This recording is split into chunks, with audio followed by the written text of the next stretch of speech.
어린이 여러분 안녕하세요. 이현희 목사님이에요. 오늘은 목사님이 특별한 사정이 있어 부득이하게 이렇게 영상으로 말씀을 전하게 되었어요. 비록 영상을 통해서 말씀을 전하지만 우리 어린이들 엄마 아빠 옆에 앉아서 아주 모범적으로 말씀 잘 들을 준비되어 있죠? 그러면 우리 함께 오늘 읽을 말씀 살펴보도록 할게요. 오늘 함께 보실 말씀은요, 누가복음 10장 27절 말씀이에요. 우리 함께 읽어볼게요. 시작! 대답하여 이르되 네 마음을 다하며 목숨을 다하며 힘을 다하며 뜻을 다하여 주 너의 하나님을 사랑하고 또한 내 이웃을 내 자신같이 사랑하라 하였나이다. 누가복음 10장 27절 말씀. 아멘. 방금 읽은 이 말씀을 중심으로 오늘 우리는 이웃을 사랑하는 방법이라는 제목으로 이 시간 말씀을 들으려고 해요.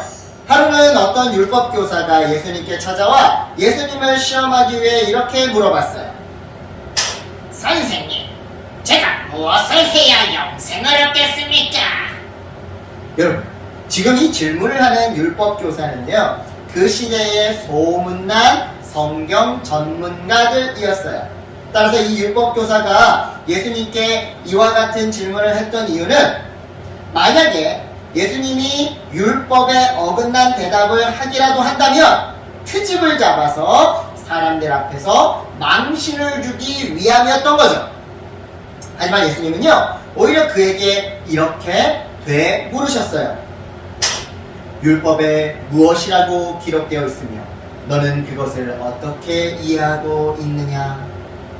그러자 율법교사가 자신있게 대답했어요.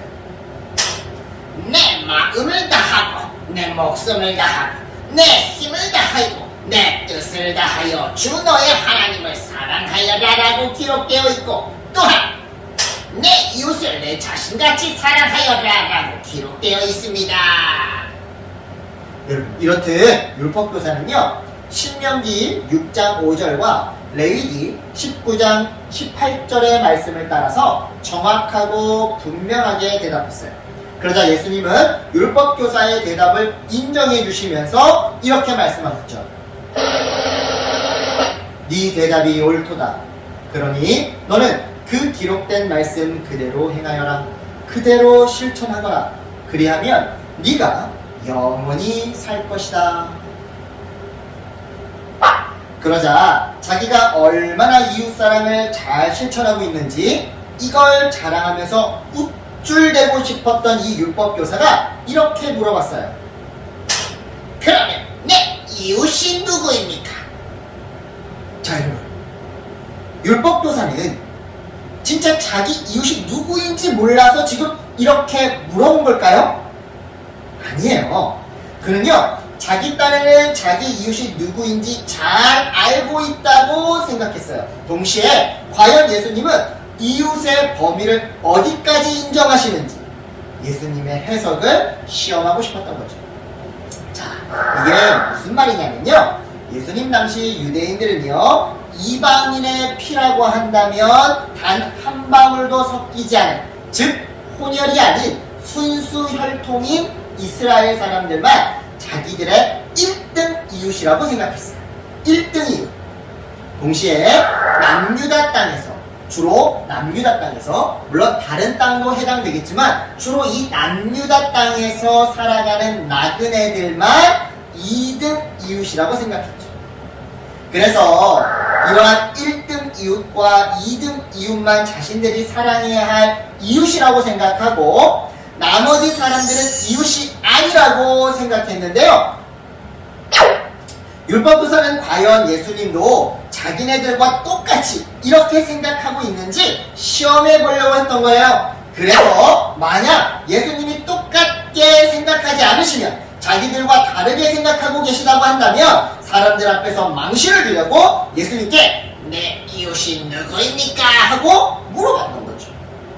그런데 여러분, 지금 이 율법교사처럼 이 사람들만 내 이웃이야. 내 시키는 대로 행동해야지만 내 이웃이고 내 친구야. 공부는 5등 이상 해야 내 이웃이고 내 친구야. 지금 32평 이상 아파트에 살아야지만 내 이웃이고 내 친구야. 외모가 멋있거나 잘생겨야지만 내 친구야 라고 정해놓고 그들에게만 사랑을 실천하는 것이 과연 옳은 일일까요? 이게 맞는 것일까요? 나와 다른 민족, 다른 종교, 다른 인종, 다른 생각, 다른 소득 수준, 다른 언어, 다른 외모를 가진 사람들은 이웃이 친구가 될 수 없는 걸까요? 아니죠. 아니에요. 우리는요, 종교가 다르고, 피부색이 다르고, 사는 동네가 다르고, 소득 수준이 다르고, 성적이나 학벌이 다르고, 직급이 다르다 하더라도 이웃이 될 수 있고 친구가 될 수 있어요. 이런 맥락에서 예수님은 바로 이 점을 율법교사에게 가르쳐주고 싶었어요. 그래서 이야기 하나를 율법교사에게 들려주셨는데요. 그 이야기는 이랬어요. 율법교사야. 옛날 어떤 사람이 예루살렘에서 여리고로 내려가다가 강도들을 만났단다. 강도들은 그 사람의 옷을 벗기고 때려서 가진 것을 다 빼앗고 거의 죽게 된 상태로 그를 내버려 두고 가버렸지. 그런데 그때 때마침 한 제사장이 그 길로 지나가다가 그 사람을 발견하게 되었단다. 그래서 강도 만난 사람은 이제 나는 목숨을 건질 수 있겠구나 라고 생각했지. 하지만 제사장은 그냥 그를 피해서 지나가 버렸어. 그리고 그렇게 시간이 얼마나 지났을까? 다시 한 사람이 나타났지. 바로 레위 사람이었어. 이 사람도 그곳에서 강도 만난 사람을 목격했지. 하지만 레위 사람 역시 그 사람을 피해 그냥 지나가 버리고 말았단다. 그러다 때마침 여행 중이던 한 사마리아 사람이 그 길을 지나게 되었는데 그 역시 강도 만난 사람을 발견하게 되었고 어떻게 할까 고민하게 되었어.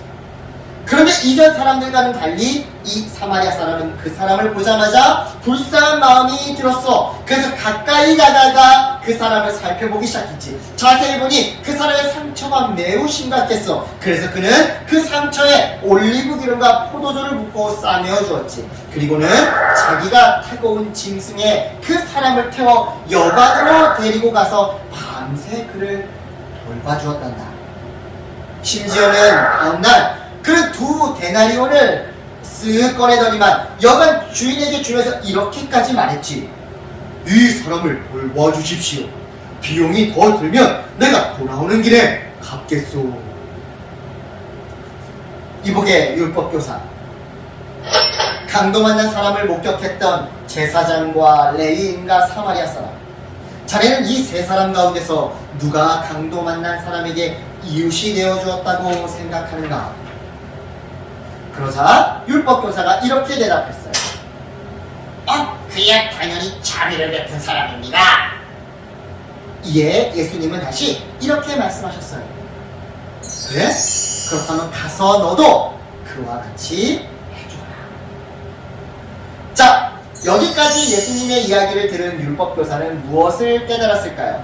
아마도 그토록 율법교사들이 싫어하고 왕따시켰던 사마리아 사람도 강도 만난 사람의 이웃이 될 수 있음을 깨닫지 않았을까요? 맞아요.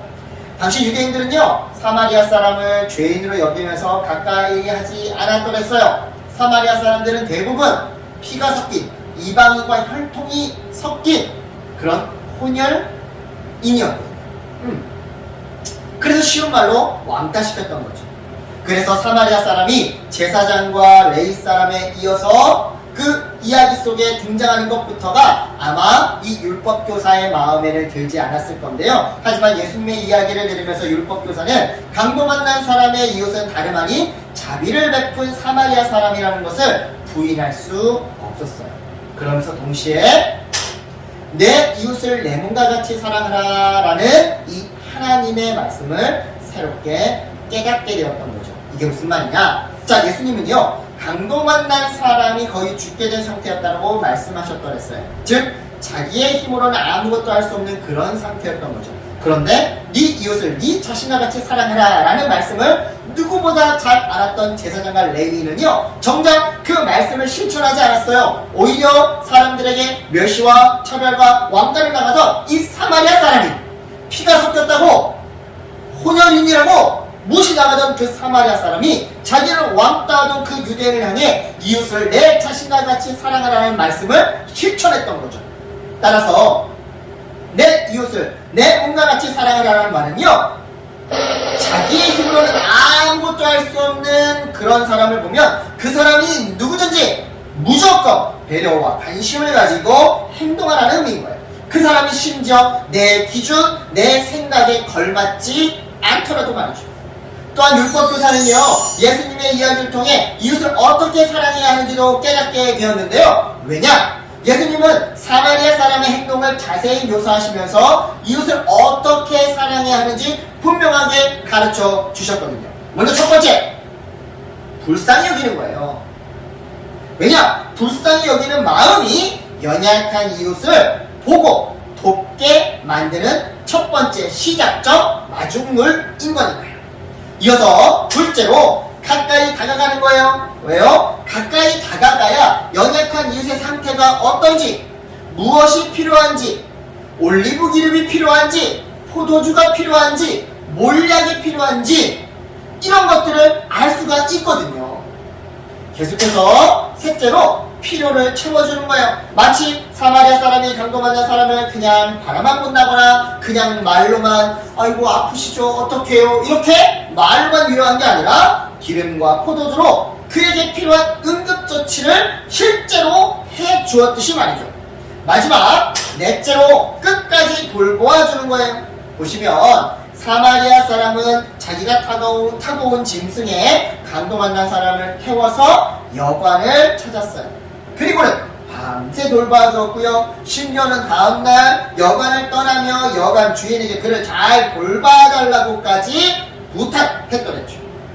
마찬가지로 이웃을 사랑할 때는 이처럼 끝까지 사랑하고 끝까지 돌봐줘야 해요. 왜냐? 중간에 못하면 안 하니만 못하니까요.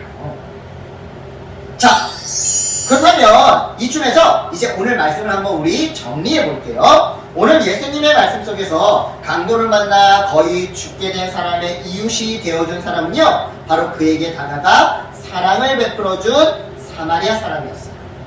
신앙적으로 뛰어나고 경건의 생활을 아주 열심히 한 제사장도 아니었고요, 레위인도 아니었어요. 순수 혈통인 제사장도 아니었고요, 레위인도 아니었어요.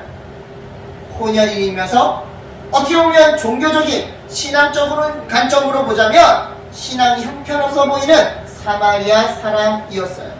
즉 예수님은 이 이야기를 통해 그 대상이 누구든 불쌍히 여기는 마음으로 다가가는 사람, 진정으로 마음을 다해 사랑을 베푸는 사람이야말로 진정한 이웃이라는 것을 우리에게 가르쳐 주셨던 것이죠. 이 말씀을 기억하며 우리 또한, 우리 어린이들 또한 대가를 바라지 말고 불쌍히 여기는 마음으로 진심을 당해 이웃사랑을 실천하는 그런 어린이들이 되기를 바라요. 그런 의미에서 우리 짧은 영상 하나를 볼 건데요. 짧으니까 우리 집중해서 한번 잘 보세요.